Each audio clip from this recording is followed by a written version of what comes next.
যুদ্ধ করে রক্ত দিয়ে দেশ পেয়েছি, দেশ দেশ দেশ বাঁচাতে রক্ত দিতে রাজি আছি। মনে রেখো যুদ্ধ করে রক্ত দিয়ে দেশ পেয়েছি।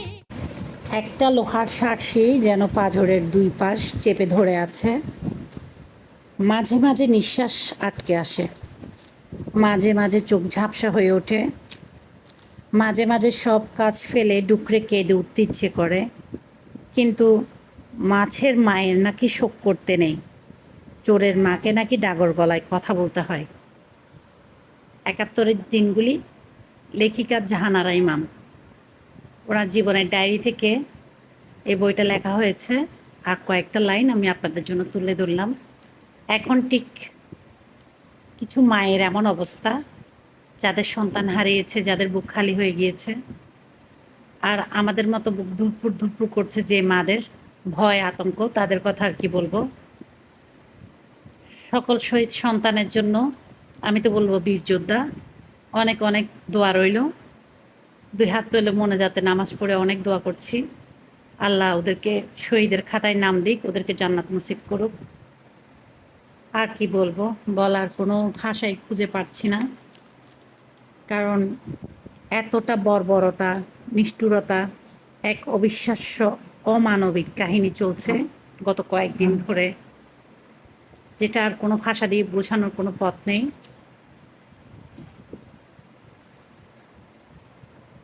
চুপ করে থাকা ছাড়া কিছু বুঝতে পারছি না কি বলবো। আজকে ভিডিও দিতে বসেছি, আমি ভয়েস খুঁজে পাচ্ছি না যে আমি কি বলবো।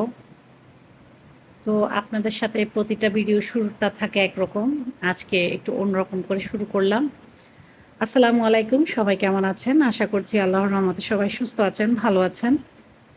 আলহামদুলিল্লাহ, আমরাও যতটুকু আছি ভালো আছি।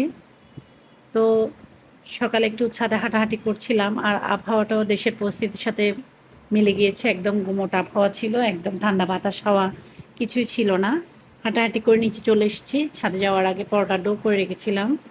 ফজরের আজানের পরপর তো উঠে গিয়েছি, উঠে গিয়ে বেশ কিছু বাসি করে কাজ করে নিয়েছি। আর ইদানিং কি বলবো, কাজ করছি, কি করছি না করছি, বারবার অভিনয় করার চেষ্টা করছি আমি কাজে খুব মনোযোগী, কাজে খুব ব্যস্ত।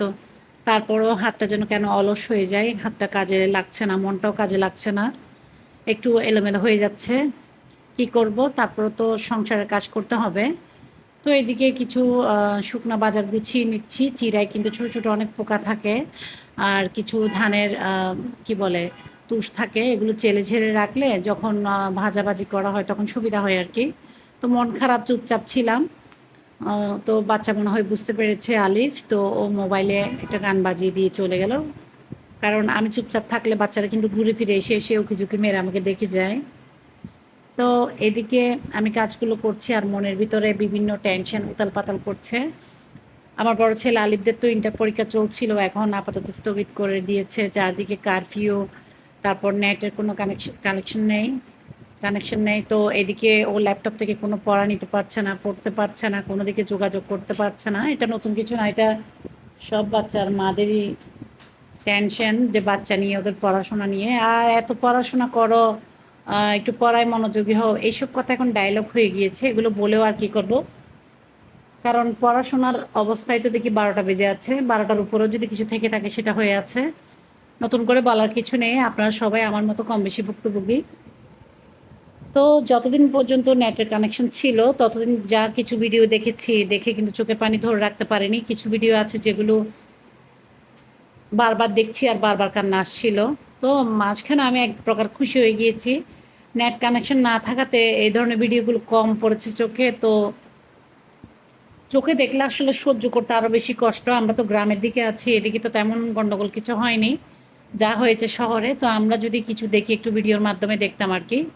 তো যা হোক, সবার জন্য দোয়া, আল্লাহ যেন খুব শীঘ্রই এই পরিস্থিতিটাকে একটু শিথিল করে দেয়।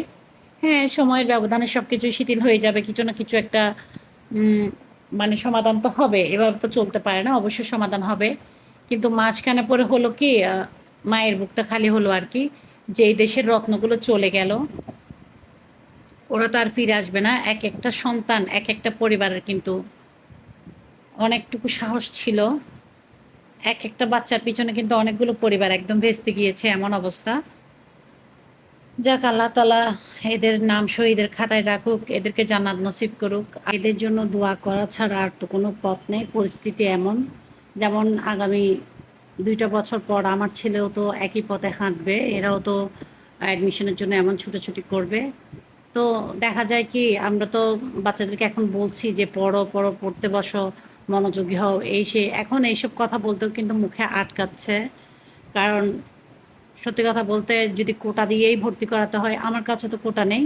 যুদ্ধ হলে একটা কথা ছিল, আমি যুদ্ধ করতাম, আমি বাচ্চাদের জন্য একটা কোটা নিয়ে দিতাম, সব কিছু হাতের নাগালে চলে আসতো। কারণ যাদের কোটা নেই তারা তো আবার ব্রেনই না, তারা তো সবাই নাকি রাজাকার, কি এক অদ্ভুত অবস্থা।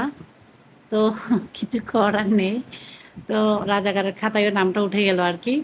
তো বুঝে পাই না, রাজাকারের বাচ্চারা তো ব্রেনই না। মুক্তিযোদ্ধার নাতিরাই শুধু যদি ব্রেনই হয়ে থাকে, তাহলে তো দেখা যায় কি, মুক্তিযোদ্ধার নাতিদেরই তো কোটার কোনো প্রয়োজন নেই। ওরা কোটা দিয়ে কেন অ্যাডমিশন নেবে? ওরা তো এমনিতেই মায়ের গর্ভ থেকেই ব্রেনই। তো বুঝতে পারলাম না, ব্যাপারটা একটু হযবরল হয়ে গেল না? তা আমার বাবা, আমার শ্বশুর, এরাও তো মুক্তিযোদ্ধা, এদের তো কোটা নেই। শুধু অস্ত্র হাতে নামলেই যে মাঠে মুক্তিযোদ্ধা হবে তা তো না। কারণ দেখা যায় কি, যারা টাকা পয়সা দিয়ে, আমার শ্বশুর দেশের বাহিরে ছিল, উনি যথেষ্ট টাকা পয়সা দিয়ে যোদ্ধাদের সহযোগিতা করেছে। এগুলো আসলে বলার জন্য বলা না, কথার প্রসঙ্গে আসলে কিন্তু অনেক কথা চলে আসে। আমার বাবারও আমার দাদার বাড়িতে যথেষ্ট ওদের একটা ভালো অবস্থানে ছিল, আমার বাবারা, ওনারা একটা ভালো অবস্থানে ছিল। তো ওনারাও অনেক ধরনের সাহায্য সহযোগিতা করেছে। তো কি বলবো আসলে, এগুলো আমার জ্ঞান বুদ্ধির বাহিরে। আসলে যারা এগুলো বলছে, এদেরও কোনো জ্ঞান যে কমতি আছে তা না, বুঝতে পারছি না। তো সব মিলিয়ে দোয়া করি আল্লাহ তাআলা ওদেরকে সুমতি দিক, একটা সঠিক পথে সঠিক সিদ্ধান্তে আসুক। সব কিছুই সময়ের তফাতে কিন্তু আস্তে আস্তে ইনশাল্লাহ ঠিক হয়ে যাবে। কিন্তু যে মাদের বুক খালি হয়ে গিয়েছে, দেশের যে রত্ন হারিয়েছে এই দেশ, তা তো আর ফিরে আসা যাবে না। দ্বিতীয়বার যেন বুদ্ধিজীবী শহীদ হয়ে গেল, অসংখ্য বুদ্ধিজীবী শহীদ হয়ে গেল, অসংখ্য ডাক্তার, উকিল, ব্যারিস্টার শহীদ হয়ে গেল। আম, কি বলবো আসলে, খুঁজে পাচ্ছি না, আবোল তাবোল ভয়েস দিচ্ছি। যা হোক, আমি আমার ভিডিওতে আসলাম ফিরে আবার। এই যে নারকেলের চিরা বানিয়ে নিচ্ছি, দুপুরে একটু কুটুস কুটুস খাওয়ার অভ্যাস তো আছে। তো যারা আজকে আমার প্রথম ভিডিও দেখছেন, ছোট একটা লাইক দিতে ভুলে আছেন, প্লিজ ছোট একটা লাইক দিয়ে ভিডিওটা কন্টিনিউ করতে পারেন। আপনাদের ছোট একটা লাইক আমার এই ভিডিওটাকে আপনাদের মতো অসংখ্য আপু ভাইয়াদের কাছে পৌঁছে দিবে, আমার এই ভগর ভগরগুলো। আর যারা এতক্ষণ সময় নিয়ে আমার এই ভগর ভগরগুলো হজম করছেন, আপনাদের সবাইকে অনেক অনেক ধন্যবাদ, অনেক অনেক ভালোবাসা। আর যারা আজকে প্রথম আমার ভিডিও দেখছেন, আমার ভিডিও কোনো অংশ যদি এতটুকু ভালো লেগে যায়, পরবর্তীতে নতুন ভিডিও দেখতে চান, তাহলে এখনই আমার চ্যানেলকে সাবস্ক্রাইব করে all button, bell button click করতে ভুলবেন না। এতে করে আমি পরবর্তীতে যে কোনো নতুন রেসিপি দিলে আপনার নোটিফিকেশান পেয়ে যাবেন, বা নতুন ব্লগ ভিডিও দিলেও পেয়ে যাবেন, অবসর সময় দেখে নিতে পারবেন। তো এই তো আমি কথা বলতে বলতে এদিকে নারকেলের চিরা বানিয়ে নিচ্ছি। কিছু নারকেলকে কুচি কুচি করে কেটে নিয়েছি, আর লবণ, চিনি দিয়ে, কয়েকটা তেজপাতা দিয়ে ঝরঝরা করে ভেজে নিচ্ছি। এটা একদম শক্ত হওয়া পর্যন্ত ভেজে নিব। আর আগে থেকেই তো আমি চিড়া ভেজে নিয়েছি। তো এদিকে ছাদে উঠেছিলাম, বেশ কিছু কাঁচামরিচ ছিঁড়ে এনেছি, অনেক কাঁচামরিচ হয়েছে। মন মানসিকতা ভালো ছিল না, যাবো যাবো করে যাওয়া হয়নি। আজ ছাদটাও কেমন ভিজে স্যাঁতসেঁতে হয়ে আছে, ঘন ঘন বৃষ্টি পড়ার কারণে প্রচুর মরিচ পচে গিয়েছে। যতটুকু না ছিঁড়ে এনেছি, এর দ্বিগুণ কিন্তু ফেলে দিয়েছি। কেমন যেন মানে পচে গিয়েছে আর কি। এখন মরিচের যে দাম, আসলে আরও আগে কিছু ছেঁড়ার দরকার ছিল। ওই যে বললাম না, কোনো কিছু কাজ আমি তালগোল মেলাতে পারছি না।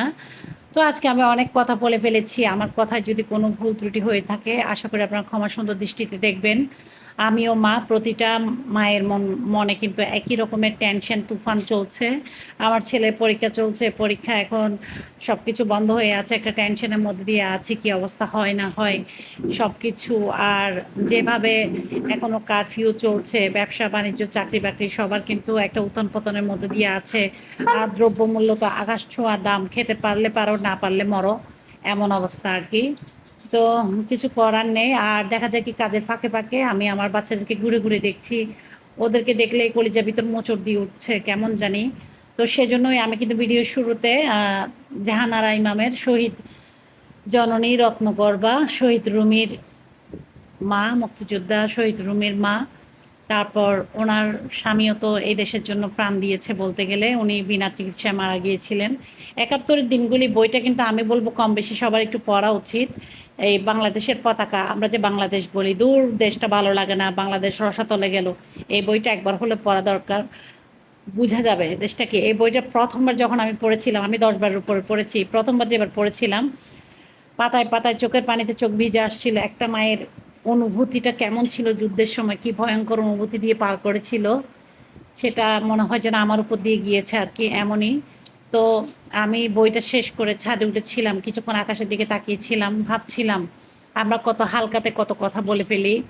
আহ, আসলে ঠিক না। অর্জন যে করেছে সে বুঝতে পারে এক একটা অর্জনের কতটা কষ্ট। তো যা হোক, এদিকে আমার আলিফ আজান মিলে একটা কিছু তৈরি করছে, হ্যাঁ ডিএনএ তৈরি করছে। এটা হচ্ছে আজানের স্কুল থেকে অ্যাসাইনমেন্ট দিয়েছে, তো ও ওকে এটা বানাতে সাহায্য করছে আলিফ। মূলত 80% আলিফ করেছে, 20% আজান, দুজনে মিলে এটা করে নিচ্ছে আর কি। আর আলিফ তো দিশা পাচ্ছে না কি পড়বে কি না না পড়বে, ওর সব কিছু ল্যাপটপেই। তো এদিকে ওদের এটা তৈরি করা হয়ে গিয়েছে, কিছুটা কাজ বাকি আছে। এই সময় আমি ম্যাঙ্গো শেক তৈরি করে আনলাম, বললাম একটু খেয়ে ঠান্ডা হও। তো আমার বাচ্চারাও ঘুরে ফিরে আমাকে সময় দিচ্ছে, আমি ওদেরকে সময় দিচ্ছি। আমি ওদের দিকে যখনই তাকাচ্ছি আমার কিন্তু বুকের ভিতরে ওই যে বললাম মোচড় মেরে উঠছে। তো এই তো এটা রেডি হয়ে গিয়েছে, শুধু বক্সটা একটু কালার করতে হবে। তো আজকে অনেক কথা বলেছি, আশা করি সবাই সবার জন্য দোয়া করবেন যেন পরিস্থিতিটা দ্রুতই একটু সামলে ওঠে।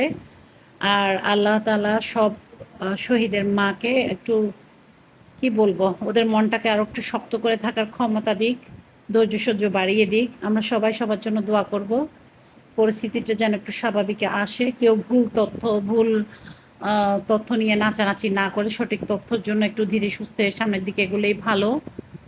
আসলে আর কি বলবো। তো সবাইকে আগামী ভিডিও দেখার দাওয়াত রইলো। আজকের জন্য এতটুকুই। আল্লাহ হাফেজ।